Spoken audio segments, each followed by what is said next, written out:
Assalamualaikum warahmatullahi wabarakatuh. Alhamdulillahirabbil alamin. Assalatu wassalamu ala nabiyyina Muhammadin wa ala alihi wa ashabihi ajmain, amma ba'd.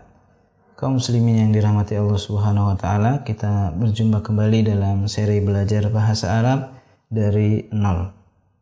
Kita akan masuk pada pembahasan berikutnya tentang unsur-unsur penyusun jumlah mufidah. Masih ingat?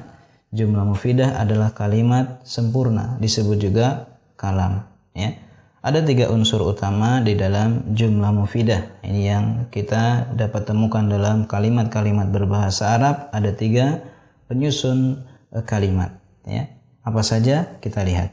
Yang pertama adalah al-ismu, isim atau kata benda, ya. Kita lihat secara umum dulu. Yang kedua adalah fi'il, yaitu kata kerja. Dan yang ketiga adalah harf atau kata sambung atau kata penghubung. Mari kita lihat satu persatu. Ya. Isim adalah kata yang menunjukkan suatu makna tertentu tanpa terikat dengan waktu, sehingga tidak punya latar belakang waktu tertentu. Dalam bahasa Indonesia kurang lebih ya bisa kita samakan dengan kata benda. Isim itu kata benda kalau dalam bahasa kita, ya. Misalnya pohon, ya, batu, murid, dan lain-lain, ini adalah kata benda. Dalam suatu kalimat sempurna, isim bisa dikenali berdasarkan tanda-tanda atau ciri-cirinya. Nah, diantaranya apa? Yang pertama, ingat bahwa isim dalam bahasa Arabnya ini bisa diberi alif lam. Contohnya al-ilmu, ilmu itu, ya. Al-baqaratu, sapi betina itu. Perhatikan di sini ada apa? Alif lam. Kalau ada alif lam, al-ilmu, al-baqarah, berarti apa? Isim, ya. Ciri yang kedua bisa ditanwin, akhirannya bisa ditanwin. Contohnya ilmun, ya, akhirannya tanwin, ya kan? Baqaratun, akhirannya juga tanwin. Ilmun itu ilmu, ya, masih umum. Baqaratun artinya sapi betina, juga masih umum, belum tertentu. Kalau sudah ada alif lam tadi, ya, al-ilmu, ilmunya sudah tertentu, ya. Al-baqarah itu sapi betinanya sudah tertentu. Kita lanjut ciri yang ketiga. Apa di antara ciri-ciri isim? Bisa diakhiri dengan kasroh. Ingat, bisa diakhiri dengan kasroh. Perhatikan contohnya, baitu rajulin, rumah seorang lelaki. Nah, rajulin ini akhirannya diapakan? Di kasroh. Nah, berarti dia apa? Isim, ya, rumahnya seorang lelaki. Kitabu ustadzin, bukunya ustadz. Bukunya siapa? Bukunya ustadz. Nah, ustadzin akhirannya diapakan?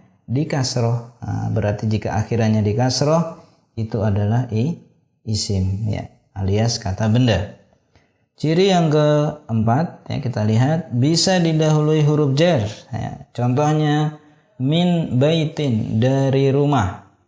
Baitin, perhatikan akhirannya diapakan? Di kasroh. Kenapa kok akhirannya di kasroh ini? Min baitin, ya, karena min ini disebut dengan istilah huruf jar, ya. Istilahnya apa? Huruf jar. Huruf jar ini menyebabkan kasroh, ya. Min baitin, dari rumah. Ila madrasatin, ke sekolah, menuju sekolah. Ila juga huruf apa? Huruf jar, menyebabkan kasroh. Ingat, huruf jar menyebabkan apa? Ya, menyebabkan kasroh. Ila madrasatin, ya. Ciri yang terakhir, isim bisa didahului huruf nida, yaitu kata panggilan, kata seru. Contohnya, ya Muhammad, isimnya mana? Muhammad, ya. Ya gulam, wahai anak, isimnya mana?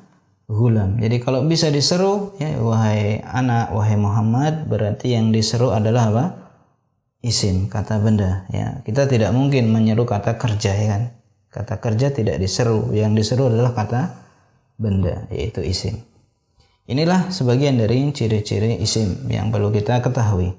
Kemudian yang kedua, termasuk penyusun dari jumlah mufidah adalah fi'il, yaitu kata kerja. Fi'il, ya, adalah kata yang menunjukkan suatu makna tertentu yang terikat dengan waktu, ya, bisa sekarang, akan datang, atau suatu yang telah berlalu. Dalam bahasa Indonesia kurang lebih bisa kita samakan dengan kata kerja. Misalnya membaca, ya, makan, memukul, dan seterusnya, ini contoh dari kata kerja. Bedanya apa? Bedanya dalam bahasa Arab dikenal perubahan kata-kata tersebut sehingga menyatakan waktu yang lampau ada namanya fi'il madhi, kata kerja lampau. Ada sekarang dan akan datang disebut fi'il mudhari, kata kerja untuk sekarang dan akan datang. Dan ada namanya fi'il amar, yaitu kata kerja apa? Perintah. Jadi dalam bahasa Arab ini ada 3 kata kerja. Lampau, ya, sekarang atau akan datang, dan perintah. Kata kerja lampau disebut fi'il madhi, kata kerja sekarang disebut fi'il mudhari, dan kata kerja perintah namanya apa? Fi'il amr. Yang terakhir, ya, sebelum kita bahas tentang huruf, ya, apa itu tanda-tanda fi'il? Sebagaimana kita sudah belajar tanda-tanda isim, kita juga butuh mengerti tanda-tanda fi'il. Nah, fi'il tidak bisa menerima ciri-ciri isim. Artinya apa? Fi'il tidak bisa ditanwin. Fi'il juga tidak bisa dikasroh, ya. Sebaliknya juga isim tidak bisa menerima tanda-tanda apa? Fi'il. Baiklah, kita lihat apa sih tanda-tanda fi'il, ya. Yang pertama, bisa didahului dengan kata qad, artinya sungguh. Perhatikan contoh. Qad tabayyana rusydu, sungguh telah jelas petunjuk. Qad aflaha man tazakka, sungguh beruntung orang yang mensucikan dirinya. Perhatikan kata qad tabayyana. Ada tabayyana di sini. Tabayyana didahului dengan qad. Berarti tabayyana termasuk fi'il atau kata kerja. Qad aflaha, sungguh beruntung. Berarti aflaha juga apa? Termasuk kata kerja. Kenapa? Karena didahului dengan qad. Kemudian ciri yang kedua didahului dengan saufa. Fa saufa yuhasabu hisaban yasira. Maka kelak, ya, mereka akan dihisab dengan hisab yang ringan, ya. Kata yuhasabu ini adalah fi'il. Apa cirinya? Didahului dengan saufa. Kalau ada saufa, maka sesudahnya adalah fi'il. Nah, kalla saufa ta'lamun. Contoh berikutnya, sekali-kali tidak. Saufa ta'lamun, kelak kalian akan mengetahui. Perhatikan di sini saufa ta'lamun. Mana fi'ilnya? Ya, fi'ilnya adalah ta'lamun karena didahului dengan saufa. Kemudian ciri yang berikutnya, fi'il bisa didahului dengan sa, artinya akan.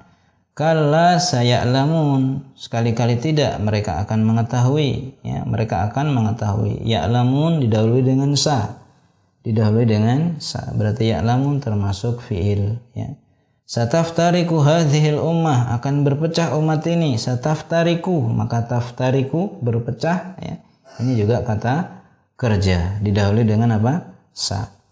Kemudian ciri yang berikutnya bisa diberi tanda tak ta'nis sakinah, tak yang menunjukkan pelakunya perempuan, ya, pelakunya atau objeknya perempuan. Perhatikan contoh.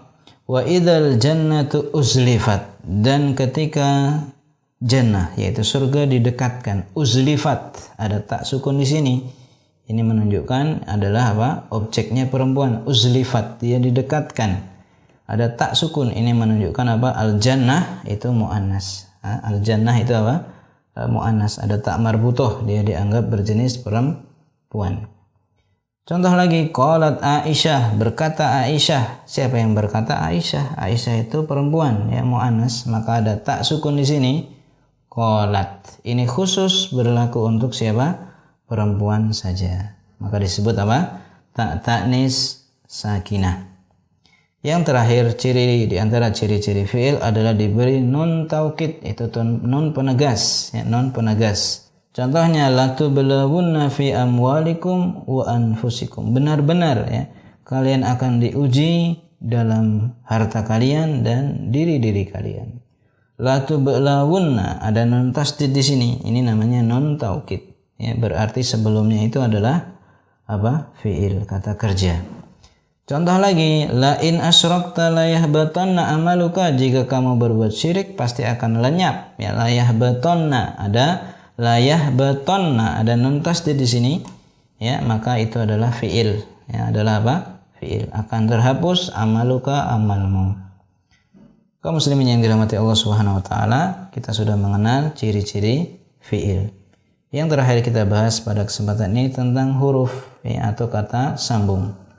Dijelaskan di sini huruf adalah kalimah atau kata yang tidak memiliki arti kecuali setelah berhubungan dengan kalimah yang lain. Jadi kalau huruf ini berbeda dengan isim, berbeda dengan fi'il. Kenapa? Karena dia butuh pada kata yang lain.